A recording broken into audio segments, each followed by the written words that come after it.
up here. All right, here's it. Hi, sorry, I will have to drink, I have a cold. So this is actually not about my obsession. I'm going to talk about my ex-husband's obsession. So my ex-husband is obsessed with shit, specifically his shit. And when I say that, I'm referring to that George Carlin routine where he talked about like how your stuff is shit, whereas my shit is stuff. So he has a lot of shit, my ex-husband. He's a hoarder. He won't admit that, but he really is. And this is how I know he's a hoarder. He's a hoarder because he got a storage unit to hold all of his excess stuff. We had a house with a full basement and a garage that wasn't even holding a car.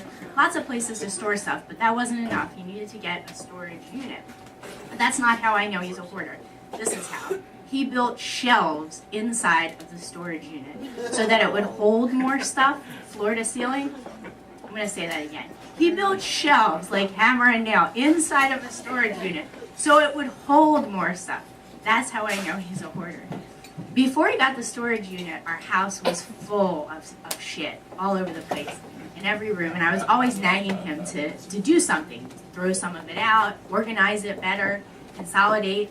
And so his first idea was that he had to buy a bunch of boxes. He's like, if I buy the boxes, it'll help me organize. So he got a bunch of those big plastic bins, with the lids that click on, that stack on top of each other.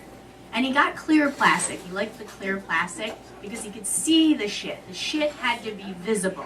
That was important. And so instead of having his shit all over the house, there were stacks of clear plastic boxes. So now there were these boxes in every room. The living room, the kitchen, even like the hallway upstairs, there were stacks of boxes. It looked like some weird museum, but instead of like glass display cases, there were these clear plastic boxes displaying all of the shit.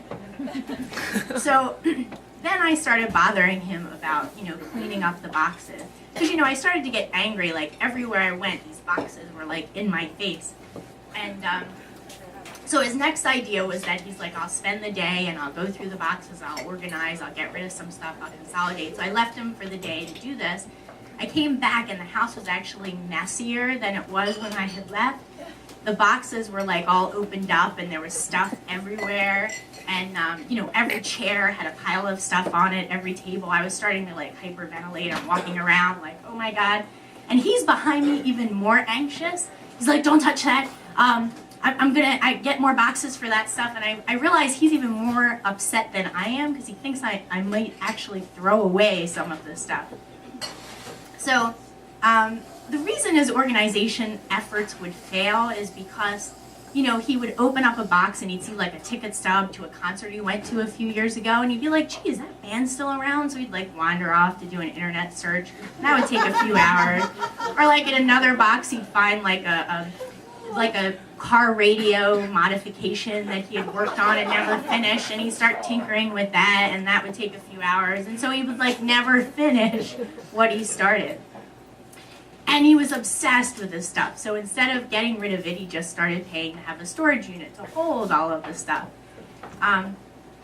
In the end, like obsessions are, it just became so much a part of his life that it kind of crowded everything else out. It was just like a really, really big obsession. And so eventually, it kind of was one of the things that pushed us apart. So we got divorced and I moved out. And, he still has the storage unit. It's still full of shelves with all these clear plastic boxes displaying all of his shit. And me, I kind of just packed up all of my stuff and I left. Thanks.